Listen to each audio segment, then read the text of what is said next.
जय श्री गणेश जी, हर हर महादेव। मैं हूँ ज्योतिषाचार्य डॉक्टर संध्या सक्सेना, माँ लक्ष्मी ज्योतिष आध्यात्मिक संस्थान से आप सभी का बहुत बहुत अभिनंदन करती हूँ। मैं एक ज्योतिषाचार्य हूँ। सबसे पहले मैं एक साइकिक रीडर हूँ और साइकिक रीडर का काम ये होता है कि आपकी सिर्फ नाम को सुन के, आपकी आवाज़ को सुन के, आपकी फ़ोटोग्राफ्स को देखकर, किसी कपड़े को देखकर या किसी भी वस्तु को देखकर उसके बारे में ध्यान लगाकर देखना और उसके बाद उसकी पूरी इन्फॉर्मेशन निकालना कि ये किससे जुड़ी है, कैसे है, इसका क्या होगा, इसका क्या भविष्य है, क्या इसका अतीत था। ये काम एक साइकिक रीडर करता है और राष्ट्रीय अंतर्राष्ट्रीय तौर पे बहुत सारे देशों से मेरे पास फ़ोटो की साइकिक रीडिंग के लिए दुनिया भर से लोग आते हैं और साइकिक रीडिंग मैं फ्री में करती हूँ। इसके अलावा मैं हाथ भी देखती हूँ, कुंडली का एनालिसिस करती हूँ, कुंडली आपकी देखती हूँ। जैसे कि मैंने आपको बताया था कि आपका भाग्य आपका साथ देगा या नहीं देगा। अगर आप अपनी कुंडली के 9वें घर को सुधार लेते हैं, 11वें घर को सुधार लेते हैं तो आपका भाग्य आपका साथ देता है। इसके अलावा मैं पास्ट लाइफ रिग्रेशन हूँ, यानी कि कभी कभी आपके साथ कुछ ऐसे हालात घटते हैं और आप परेशान हो जाते हैं कि आखिर आपके साथ ऐसा हुआ तो हुआ क्यों। ऐसे में जो है पास्ट लाइफ रिग्रेशन क्या करता है, आपके पूर्व जन्म के जो संबंधित चीज़ें होती हैं उनको एनालिसिस करता है। पास्ट लाइफ रिग्रेशन में हम जाते हैं और साथ में हम देखते हैं कि आखिर आपके साथ ऐसा हुआ क्या था। आपके पूर्व जन्म की यात्रा को पास्ट लाइफ रिग्रेशन करते हैं।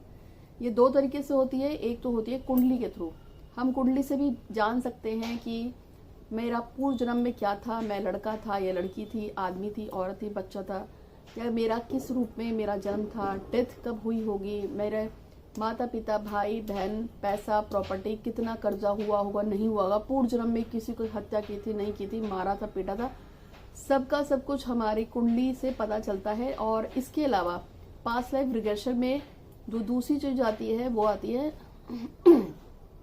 जब हम मेडिटेशन के थ्रू कुछ ऐसे प्रोसेस करते हैं, साइकिक रीडिंग और पास्ट लाइफ रिग्रेशन मेडिटेशन को हम इस तरह से एक पूरा का पूरा बंच बनाते हैं और उसमें हम आपको पूर्व जन्म की यात्रा पे लेके जाते हैं और पूर्व जन्म में आप खुद देखते हैं कि आपको पता चलता है कि आप पूर्व जन्म में कितना, कौन थे, आपने कितने जीवन जिए, आपके जीवन में कौन कौन आया था, कौन नहीं आया था। और इसी चीज को मैं बताती हूँ। पास्ट लाइफ रिग्रेशन हो गया, हाथ देखना, कुंडली देखना, फेस रीडिंग करना, वास्तु देखती हूँ। बहुत सारे लोग मुझे मैसेज करते हैं और कॉल करते हैं और कहते हैं कि हमारे दुकान का डायरेक्शन कैसा है, दुकान का एंट्रेंस कैसा है, दुकान में आमदनी होनी हो रही या घर में ऐसा हो गया, तो हम वास्तु चेंज करते हैं। वास्तु भी कंसल्टेंट हूँ और इस तरह से बहुत सारी चीज़ें आती हूँ। लेकिन सब चीज़ों के बीच में मैं आपको बता देती हूँ कि फ़ोटो रीडिंग मैं हमेशा से ही फ्री में करती थी और फ़ोटो रीडिंग हमेशा से मेरे लिए मैं फ्री में करती हूँ। अगर आपको अपने बारे में कुछ भी जानना हो तो आप मुझसे फ़ोटो रीडिंग करवा सकते हैं, ठीक है। तो आज का वीडियो जो मुझे शुरू करना है, आज के वीडियो में मैं बताऊंगी कि ऐसी कुछ आपके पास कुछ शक्तियाँ 24 घंटे रहती हैं। ये वो लोग होते हैं जो आपके परिवार से, आपके खून के रिश्तों से जुड़े होते हैं, जिसको आप पितृ बोलते हैं। पितृ कहीं नहीं जाते, अतृप्त पितृ हमेशा आपके आसपास घूमते रहते हैं। दो तरह के पितृ माने गए हैं। एक पितृ तो वो हो गए जो आपके घर से थे, मरमुरा गए थे, अनसर्टन मरे, बेमौत मरे या अनसेटिस्फाई मर गए। एक तो वो होती है डेथ जो एक पूरी लंबा जीवन जिया, बच्चे अच्छे हो गए थे, शादियां सब निपटा के चले गए, एक तो वो लाइफ होती है। और एक उन लोगों की लाइफ होती है जो अचानक से चले गए थे, जिनके बच्चे थे, परिवार था, किसी की शादी नहीं हुई, किसी का काम नहीं हुआ, वो प्रेत योनि में भी चले जाते हैं। वो अनसेटिस्फाइड पितृ होते हैं और वो आसपास घूमते रहते हैं उन लोगों के जिनके वो पूर्वज हैं। इसका आपको बता रही हूँ। लेकिन तीसरे तरह की कौन आत्माएं होती हैं, वो आत्माएं होती हैं जो कहीं और होती हैं जुड़ी, यानी उनका आपसे कोई मतलब नहीं है, लेकिन वो आपसे कैसे जुड़ जाती हैं। जैसे कि मान लीजिए आप सड़क पे जा रहे थे तो आपके साथ लग गई पीछे, या फिर आप अनजाने में किसी ऐसी जगह पे जाते हैं जहां आपका कहीं पैर पड़ गया तो आपके साथ होली पीछे, वो भी एक तरह से पितृ ही है। किसी की आत्माएं, भूत प्रेत, पितृ तो है। भाई पितृ क्या है, कोई भी मृत चीज जो है वो पितृ है। फर्क इतना है कि कुछ मेरे पितृ है, कोई किसी और का पितृ होगा। अब किसी और का पितृ जब मेरे पीछे लग जाएगा या आपका मेरा पितृ आपके पीछे लग जाएगा तो वही प्रेत बन जाता है ना। तो ये पितृ हैं। अब आप पितृ हमेशा अच्छे ही बुरे ही नहीं होते, पितृ अच्छे भी होते हैं। ऐसा नहीं है कि आपका पितृ हमेशा आपके पीछे लगा ही रहेगा चाबी घुमाता रहेगा कि इसको इसने ऐसा किया, इसने वैसा किया, इस पे तो उंगल नहीं करता। हमेशा पितृ खराब नहीं होते हैं, कभी कभी पितृ हमें फायदा भी करते हैं। इसके अलावा अक्सर हमारे आसपास में कुछ पवित्र आत्माओं के साथ साथ पवित्र शक्तियां होती हैं। जैसे कि आप कभी कहते हैं कि मुझे ऐसा फील होता है कि हनुमान जी मेरे साथ है, शंकर जी मेरे साथ है, गणेश जी मेरे साथ है। मैं रात को ऐसा इमेजिन करके सोता हूँ कि काश मेरा ये काम हो जाए, तो मैं देखता हूँ कि सुबह मेरा वो काम हुआ पड़ा है। मतलब कुछ कुछ ऐसा होता है। तो आज मैं आपको ये बताने आई हूँ कि ऐसे कुछ लक्षण हैं जिससे आप जान पाए कि आपका पितृ या कोई जादुई शक्ति या कोई शक्ति, आपका पितृ या कोई और शक्ति या और कोई पितृ, भूत प्रेत, कुछ भी हो सकता है, या कोई एंजल। एंजल मैंने आपको फिर से बताया ना कि बुरी शक्तियां हमेशा बुरी नहीं होती हैं। वो अब कोई बहुत अच्छा होगा, कोई बहुत अच्छा देवता भी होगा, लेकिन अगर आप उस पर थोड़ी सी उंगल कर दोगे तो वो भी कुद्र हो जाता है। तो इसी तरीके से जो शक्तियां होती हैं वो आपके फेवर में है या नहीं है, ये आपको कैसे पता चलेगा कि आपको किसी खास पितृ की, किसी खास देवी देवता की या किसी खास एंजल की आपको आशीर्वाद मिल रहे हैं या आशीर्वाद नहीं मिल रहे हैं। आज का पूरा वीडियो, आज का पूरा सेगमेंट इसी चीज़ के ऊपर है। आपको मैं कुछ इंडिकेशंस बता रही हूँ, ठीक है? तो ध्यान से सुनना है। सबसे पहले पहला नंबर ये है कि अगर आप के आसपास कोई अच्छी शुद्ध आत्मा होगी, चाहे वो आपके पितृ हो, चाहे कोई एंजल हो, चाहे आपने गणेश जी को साधा हो, दुर्गा को साधा हो, हनुमान जी को साधा, कोई भी हो सकता है। यदि आपके आसपास में कोई अच्छी एंजल होगी तो जब भी आप कोई काम करने जाएंगे तो अगर वो काम आपके फेवर में नहीं होगा तो वो आपको रोकते हैं। और कैसे रोकते हैं? आपका मन एकदम से करेगा नहीं, ये नहीं करना चाहिए। अब आपके मन ने कहा नहीं, ये नहीं करना चाहिए, लेकिन फिर भी आपने अगर वो काम कर लिया तो डेफिनेट उस काम में आपको नुकसान होता है क्योंकि डायरेक्ट इनडायरेक्ट रूप में आपसे उस शक्ति ने बोला था कि ये काम मत करो। अब वो शक्ति तो आपके सामने नहीं आ सकती डर जाओगे, भगवान को देख के भी डरोगे और किसी प्रेत को देख के भी डरोगे और पितृ को देख के भी डरोगे। यानी कि अगर किसी के माता पिता मर गए हो, चाचा ताऊ मर गए हो और वो अचानक से प्रकट हो जाए सामने साक्षात, तो दिल फट के बाहर ही आ जाना है। इसलिए खुद तो नहीं आते हैं, लेकिन वो क्या करते हैं, हमारे जो माइंड है ना, जो हमारा मस्तिष्क होता है, इसका जो सबकॉन्शियस पार्ट होता है, उसमें एक मैसेज छोड़ देते हैं वो कि इसको बोलो ये काम ना करे। तो वो इस तरह से आपको इंडिकेशन देते हैं कि भैया ये काम मत करो, ये काम आपके फेवर के लिए अच्छा नहीं है, ठीक है? एक तो ये पॉइंट होता है। तो अगर आपको इस तरह के इंडिकेशंस आते हैं तो आप मान के चलिए कोई दिव्य शक्ति, कोई देवता, कोई अच्छी शक्ति, कोई पितृ आपसे प्रसन्न तो है, ठीक है? अब आते हैं पॉइंट नंबर 2 पे, जो मेरे साथ बहुत होता है और आप जानते भी हैं। अगर आपको नंबर्स बहुत दिखते हैं, जैसे 7773338888 0101111222, अगर आपको ये कंटिन्यूटी में दिखते हैं, तो मुझे तो दिन में 36 बार दिख जाते हैं, तो आप यकीन मानिए कि आपके साथ कोई ना कोई एंजल गार्जियन या आपकी कोई पितृ शक्ति या आपका कोई देवता आपसे सिद्ध हुआ पड़ा है और वो आपसे बड़ा खुश है। जिन लोगों को रिपीटेटिव नंबर दिखते रहते हैं, या तो कोई शक्ति या कोई एंजल या कोई पितृ या कोई देवता, वो अनजाने में उसको उन्होंने खुशी किया होगा या शायद सेटिस्फाई किया हो किसी भी रूप में, वो आपको आशीर्वाद देता है और इसलिए वो आपको दिखाता है। वो नंबर से आपको ये बताना चाहता है कि मैं तुम्हारे आस पास हूँ, ठीक है? जब जब आपको इस तरह के नंबर दिखते हैं तो समझ जाना कोई दिव्य शक्ति, कोई प्यारी शक्ति जो आपको पसंद करती है, जो आपको चाहती है, वो आपके आसपास घूम रही है। ये लक्षण नंबर 2 हो गए। लक्षण नंबर 3 ये है कि यदि आपके पास कोई इस तरह की नेचुरल साइंसेस आती हैं, कोई सुपर नेचुरल थिंग्स होने लगती हैं, जैसे कि मान लीजिए आप सपने में सोते हैं और आपको सफ़ेद चीज़ें दिखने लगे, जैसे सफ़ेद कुत्ता, सफ़ेद घोड़ा, गाय, हाथी, मतलब जो चीज़ें सफ़ेद दिखती है, वाइट। अब भूत की बात नहीं कर रही हूँ, भूत भी सफ़ेद ही दिखता है कई लोगों को।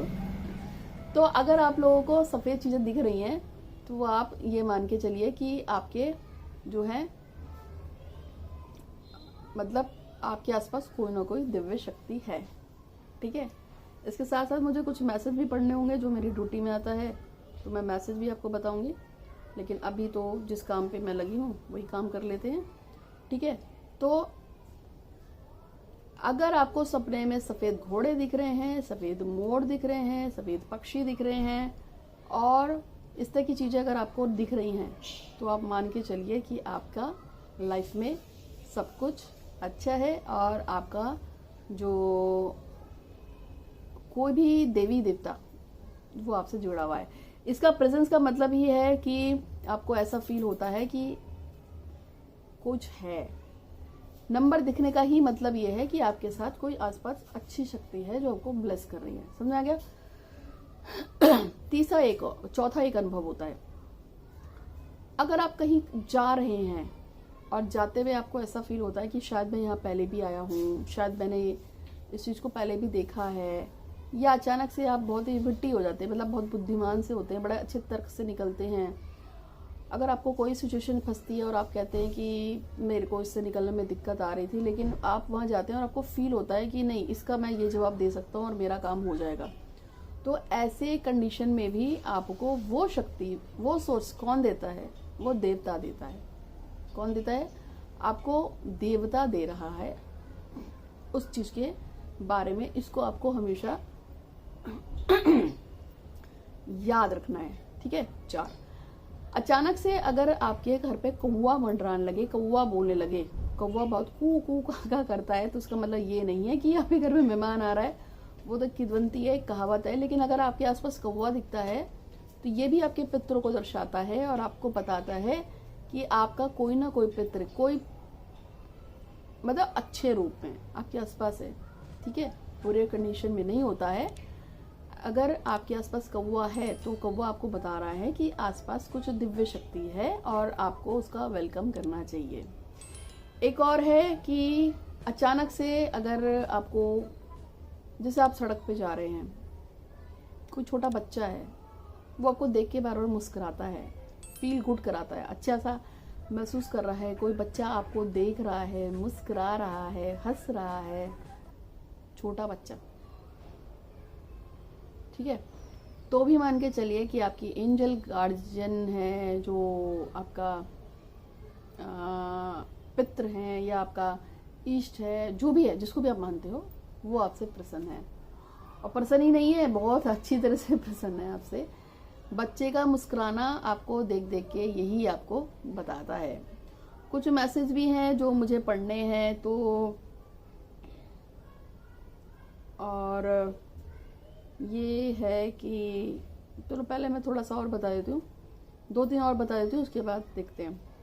एक और चीज़ होती है कि जिससे से बच्चा आपको देख के मुस्कुराता है, हंसता है, अनजाना बच्चा, तो आपको पता चलता है कि आपके साथ अच्छा हो रहा है। इसी तरह से छोटी छोटी चिड़ियाएँ अगर आप पे घर में आके अपना घोंसला बना रही हैं, हनी बर्ड्स होती हैं जैसे, या आप जब चलते हैं तो आपको छोटी छोटी जो चिड़ियाएँ दिख रही हैं, खासतौर पे पूरब की दिशा से आती हुई दिख रही हैं, छोटी छोटी चिड़ियाएँ आ रही हैं, तो ऐसे में मान के चलिए कि आपके साथ कुछ अच्छा होने वाला है, कुछ अच्छा घट रहा है, कोई एंजल गाइडेंस आपके आसपास है, कोई दिव्य शक्ति आपके साथ है और आपको उसका वेलकम करना चाहिए।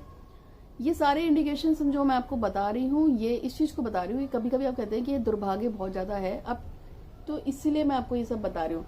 एंजल गार्जियन या ये सब जो भी गार्ड होते हैं, ये आपको तभी प्रभावित करते हैं जब आपने कुछ अच्छा काम किया हो। ये आपसे खुश क्यों होते हैं? जितना आप दूसरों लोगों के सोचोगे, जितना आप किसी के बारे में सोचोगे, अच्छा सोचोगे, हेल्प करते हो, तो आपके साथ आपके जो पितृ हैं, आपके जो गार्जियंस, एंजल्स हैं, आपका जो ईष्ट है आपसे खुश होने लगता है। इसलिए कहते हैं ना कि दूसरों की मदद करो, जानवर को रोटी दो। ये सब जो हम आपको बताते हैं वो इसीलिए बताते हैं। अब पहले मैं 3 मैसेज पढ़ती हूँ, फिर मैं आपको और टॉपिक बताती हूँ। ये जो है दीपशिखा जैन है, और दीपशिका जैन जो है ये प्रेस कराना चाहती हैं, कहती हैं कि नेट का एग्ज़ाम देने जा रही हैं, तो मैं इनके लिए प्रार्थना करूँगी इनका नेट का एग्ज़ाम क्लियर हो जाए और जो भी ये करना चाहती हैं अपनी लाइफ में, ये जो प्रोफेसर लेक्चरर टाइप की जो जॉब होती है उसमें इनका सिलेक्शन हो, पीएचडी करना चाहती हैं। और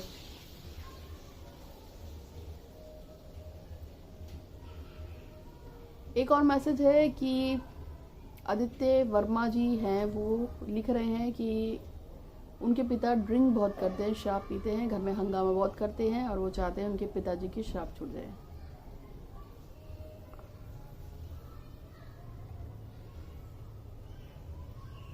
एक है मोना चाहती हैं कि उनकी भैया भाभी के बीच में ट्रेनिंग अच्छी बैठे, लेकिन उनके माता पिता को दुखी ना करें।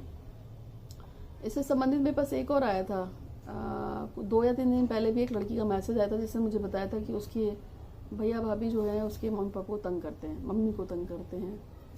तो मैंने उसको बताया था, देखिए ये जो चीज़ें होती है ना, तंग करना यानी कि मानसिक रूप से शांति। आपको पता है ऐसा क्यों होता है कि आपकी घर की बहू जो है सास को तंग करती है, या सास जो है वो बहुओं को तंग करती है? पता है आपको ऐसा क्यों होता है? अगर कोई बहू अपनी सास को घर से निकाल दे, या सास बहू को निकाल दे घर से, या बहू बेटा अलग हो जाता है, तो इसलिए नहीं होता कि बहू खराब है या सास खराब है। इसका जो रीज़न होता है वो पितृदोष होता है। अगर आपके घर में पितृदोष होगा तो क्या क्या चीज़ें होती हैं? घर का बच्चा कितना भी समझदार इंटेलिजेंट हो, उसको उसके मतलब की नौकरी, जॉब, प्यार, पैसा नहीं मिलता। एक बात, घर का बच्चा इंटेलिजेंट होकर नकारा हो जाता है, या बच्चा नकारा ही होता है, यानी कि सारी एजुकेशन होगी, सब कुछ होगा, फिर भी नौकरी नहीं होगी, काम नहीं होगा, धंधा नहीं होगा। बच्चों की शादियाँ रुक जाती हैं, बच्चों के बच्चे नहीं होते हैं। पितृदोष धन को मार देता है, आप पे कर्जा करा देता है आपको। तो जो मैं आपको बता रही थी कि कुछ लोग की जो मनोकामना आई थी और उसको मैंने पढ़ दिया है, और इसके साथ साथ में जो भी लोग मुझसे जुड़े हुए हैं, जो सब्सक्राइबर्स हैं मेरी, और मेरी खुद की भी एक इच्छा है कि मेरा एक प्यारा सा घर हो जाए जो मैं बनाना चाहती हूँ। तो आप सबकी और मेरे जो भी इच्छा है उसको पूरा करने के लिए धन्यवाद ईश्वर का। और मैं बात कर रही थी मैडम की कि वो उनका बच्चे ऐसे से कर रहे थे। तो देखिए, मैं आपको बता रही हूँ कि कंडीशंस चाहे जैसे भी हों, कोई किसी को बाहर नहीं निकालता है, ये सब कलेश होता है, इसी के ऊपर टॉपिक है।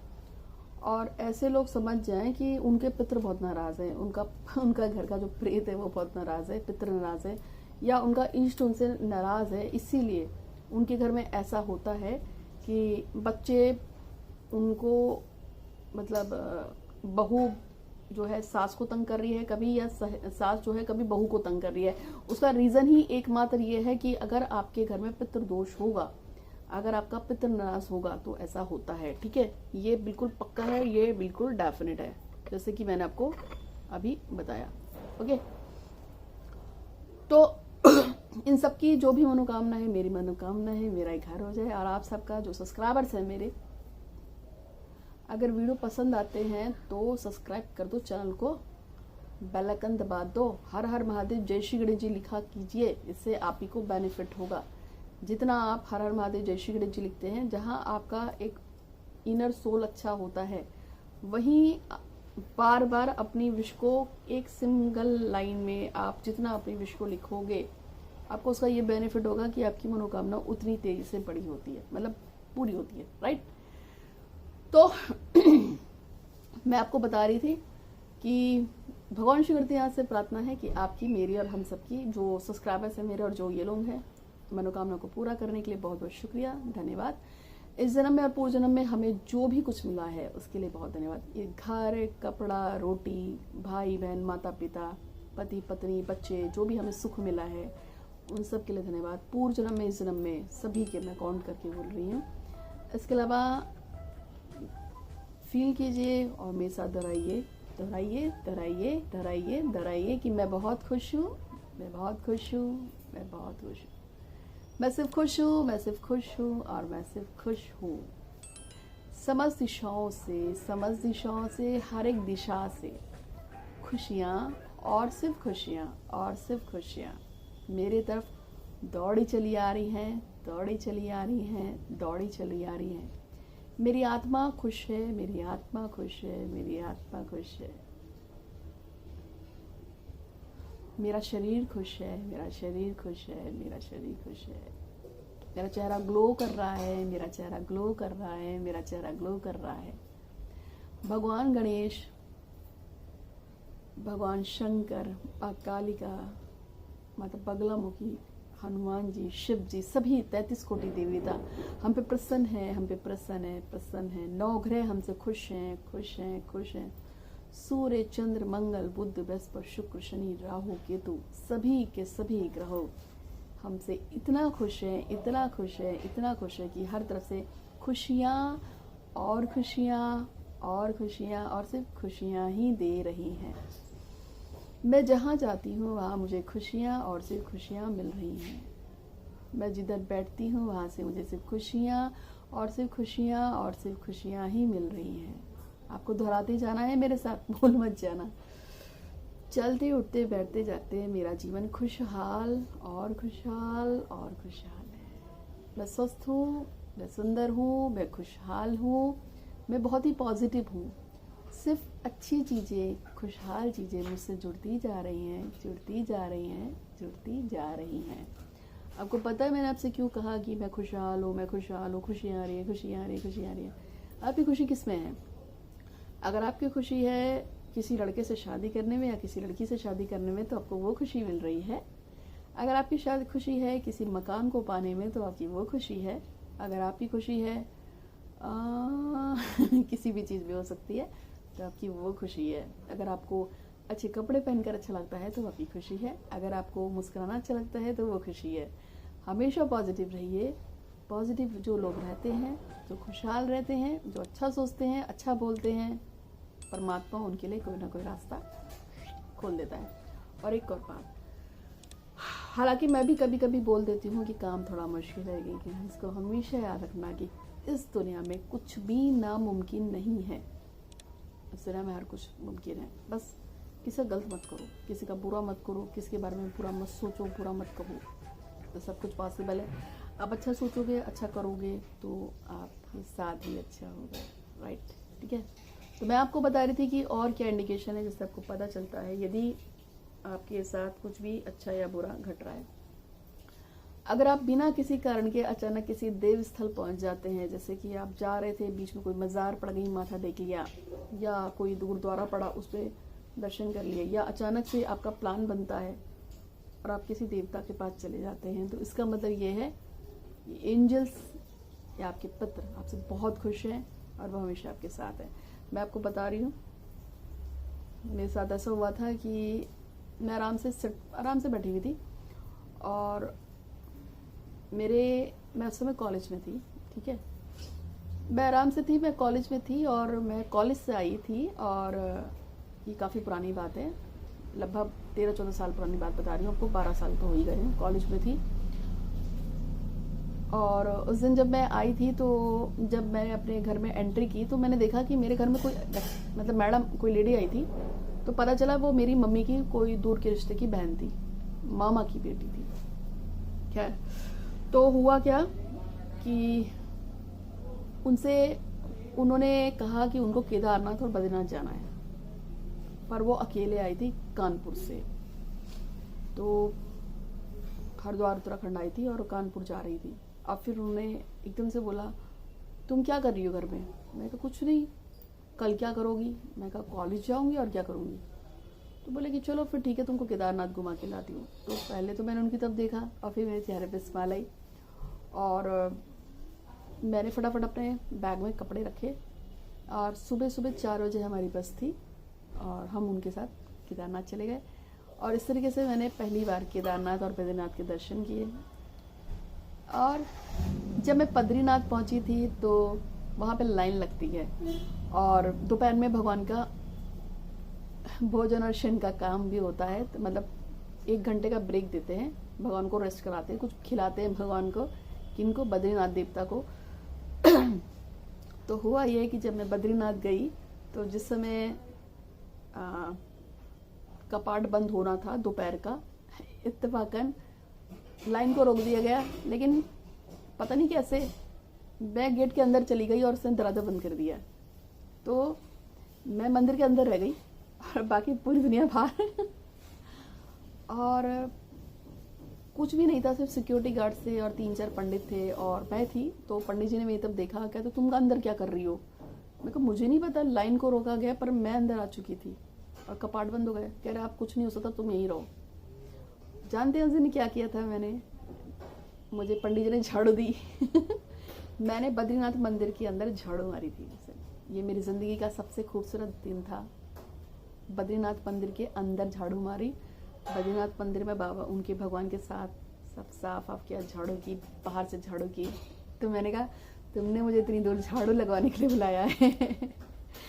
तो सच में उन्होंने मुझे झाड़ू लगाने के लिए ही बुलाया था। और वो मुझे कह रहे थे कि तेरी ज़िंदगी में जितनी गंदगी है ना, जब मैं झाड़ दूंगा फिर तो खुश रहेगी। क्योंकि मेरे मम्मी पापा बहुत बीमार रहते थे, बहुत ही तकलीफ में थे मेरे माँ बाप। उनका सब कुछ मैंने ही किया अपने हाथ से। और मेरे पापा लगभग 8-9 साल जो थे उनकी मेमोरी ख़त्म ही हो गई थी और लैट्रिन बाथरूम बिस्तर पे करते थे। उनका डायपर चेंज करना, पॉटी साफ़ करना, उनको नहलाना धुलाना, साफ़ सफाई करना, तो ये सब मैं करती थी। पापा को सुबह शाम नहलाना, उनका काम करना, मम्मी की देखभाल करना। मम्मी भी बीमार रहती थी मेरी, लेकिन तब मैं इस काम में नहीं थी, तब मैं दूसरी संध्या थी। और उसके बाद मेरे साथ क्या हुआ, जब मैं उन्हीं के साथ जब हम केदारनाथ मंदिर में गए तो फिर मेरे साथ फिर एक चमत्कार हुआ कि पंडित जी ने पूछा कहाँ से आई हो? मैंने कहा हरिद्वार से। कह रहे अरे अरे बैठो बैठो बैठो। और सबको तो भगाते चलो चलो चलो चलो, लेकिन मुझे और उनको, जो मेरे साथ मौसी थी, मम्मी की रिश्ते की बहन, हम दोनों को बड़े आराम से बैठा के पंडित जी ने पूजा पाठ कराई, दर्शन प्रसाद भी दिया। और जब मैंने पंडित जी को दक्षिणा के रूप में पैसे दिए, तब तो 100 रुपये थे हाथ में देने के लिए, तो अरे नहीं नहीं तुमसे नहीं लूँगा, तुम तो बिटिया हो, गुड़िया हो, लड़की से मैं पैसे नहीं लेता। मैंने कहा आपकी दक्षिणा है। बोले नहीं नहीं नहीं नहीं। ये उन्होंने मेरे हाथ पे ऐसे सर रख के, उल्टा 100 रुपये जो मैंने दिए थे उन्होंने मेरे सर पे ऐसे रख के मुझे पकड़ा दिए। तो वो भी मेरा बड़ा अच्छा एक्सपीरियंस था और मुझे उन्होंने बहुत कुछ गिफ्ट दिया था। तो मैं आपको बता रही हूँ कि ऐसा होता है कि अचानक से आप देव स्थल पे जाते हैं क्योंकि देवता आपको बुलाता है। ये भी इंडिकेशन है कि देवता आपके साथ है। और एक और काम है कि सोचा हुआ काम अचानक से खुद ब खुद पूरा हो जाता है। जैसे कि अरे मुझे साइकिल लानी है और पता चले कि कोई बच्चे को साइकिल गिफ्ट कर दे, या फिर मुझे वो चूड़ियाँ बड़ी अच्छी लगी थी, मैं चूड़ियाँ लेके आऊँगी, और फिर पता चलता है कि अचानक से आपका कोई फ्रेंड आपको चूड़ियाँ गिफ्ट कर देता है। यानी कि सोचा हुआ काम अचानक से पूरा हो जाता है। जैसे कि मुझे एक गणेश जी का लॉकेट लेना था, गोल्ड का, सोने का। तो मैं ढूंढ रही थी, मुझे मिल नहीं रहा था। और इत्तेफाक से क्या हुआ कि 16 दिसंबर को मेरे बेटे का बर्थडे होता है। तो मेरी एक मैडम, एक क्लाइंट है, वो उनका कोई काम पूरा हुआ था। तो उन्होंने मुझसे कहा कि आपको क्या चाहिए? मैं कहा मुझे कुछ नहीं चाहिए। तो कह रही कुछ फिर भी। मैंने कहा मेरे बेटे का 16 दिसंबर को बर्थडे है, अगर तुम्हें कुछ देना हो तो देख लेना। तो बोली ठीक है। और इत्तेफाक से उन्होंने मेरे को सोने का गणेश जी का लॉकेट ही भेजा। मैं सरप्राइज थी, ये कैसे हो गया? ठीक है, तो इस तरीके से चीज़ें होती हैं। तो आज मैंने आपको जो भी बताया है एक्सपीरियंस से बताया है। और कमेंट बॉक्स में हर हर महादेव जय श्री गणेश जी जरूर लिखना। पाप लगेगा वरना। तो मैं आज आपको बताने जा रही थी कि जिंदगी में सब कुछ पॉसिबल है और हर कुछ होता है। ठीक है, आपको खुश रहना चाहिए। और हाँ, हर चीज़ पर धन्यवाद करो। इस सांस के लिए धन्यवाद, इस शरीर के लिए धन्यवाद, माता पिता का धन्यवाद, भाई बहन का धन्यवाद, पत्नी का धन्यवाद, पति का धन्यवाद, गर्लफ्रेंड का धन्यवाद। आप एक गर्लफ्रेंड का भी धन्यवाद दिया करो, बॉयफ्रेंड का धन्यवाद दिया करो। पूछोगे नहीं क्यों? क्योंकि आपको प्यार करने वाला कोई तो है, चाहे झूठा ही सही। ठीक है, पर किसी ने तो आपको प्यार किया, किसी ने तो आपको चाहा, कोई तो है जो सुबह से आपके मैसेज का वेट करता है, कोई तो है जो आपसे मिलने का राह दिखता है, कोई तो है जो अपने घर में झूठ बोल बोल के आपसे मिलने आता है। तो थैंक यू सो मच उसके लिए भी। और थैंक यू देवता का, भगवान का और इस कायनात का। अगर आपको किसी भी तरह की पूजा पाठ अनुष्ठान कराना हो, कुछ भी कराना हो, तो आप मुझसे कांटेक्ट कर सकते हैं। हाथ देखने के लिए। और हाँ, मैंने हमेशा से बोला है मैं गणेश जी की भक्त हूँ, मेरे पास जो भी कुछ है मेरे गणेश जी का दिया हुआ है। लेकिन मैं कसम से बता रही हूँ कि भगवान शिव का एक शिवलिंग मैं बना के देती हूँ। और अगर आपका कोई ऐसा काम हो ना जिसके लिए पूरी दुनिया ने मना कर दिया कि बेटा ये काम तो हो ही नहीं सकता, आपको कुछ नहीं करना है, आप उससे वो शिवलिंग ले लीजिए और उस पर जैसे मैं पूजा बताऊँ वैसे कर लीजिएगा। आपका काम ना हो तो देख लेना।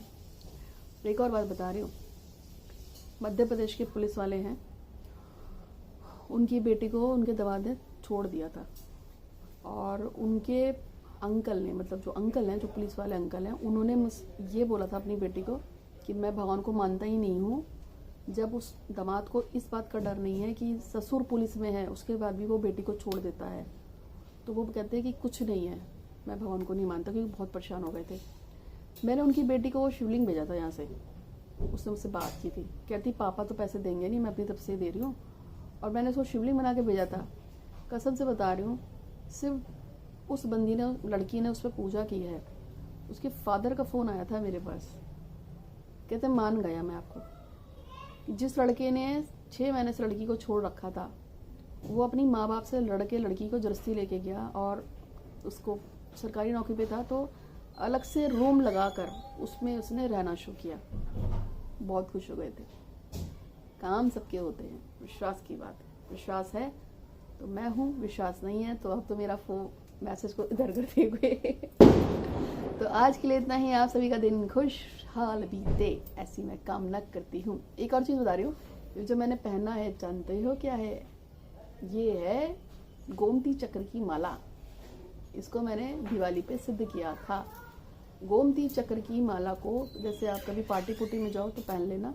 और गोमती चक्र की इस माला पे यदि आप मेरा दिया बताया कोई जाप करोगे तो पैसे का भंडार फूटेगा और बहुत पैसा आता है, खूब पैसा। कर्जा ख़त्म हो जाएगा, नौकरी लग जाएगी, प्यार भी मिलेगा, सारे काम बनते हैं। इसलिए आज तो मैंने इसी को पहना है, ठीक है, क्योंकि मैंने थोड़ी पूजा करी थी तो पूजा करने के बाद मैंने इसको ऐसे ही पहना हुआ था और ऐसे ही वीडियो बना ली। तो उम्मीद है कि आपको वीडियो पसंद आया होगा, अच्छा लगा तो लाइक कीजिए, शेयर कीजिए। हमेशा खुश रहिए, स्वस्थ रहिए और मुस्कुराते रहिए। Thank you so much. आपका ईश्वर आप पे कृपा करे और मेरा ईश्वर भी आप पे कृपा करे। हर हर महादेव।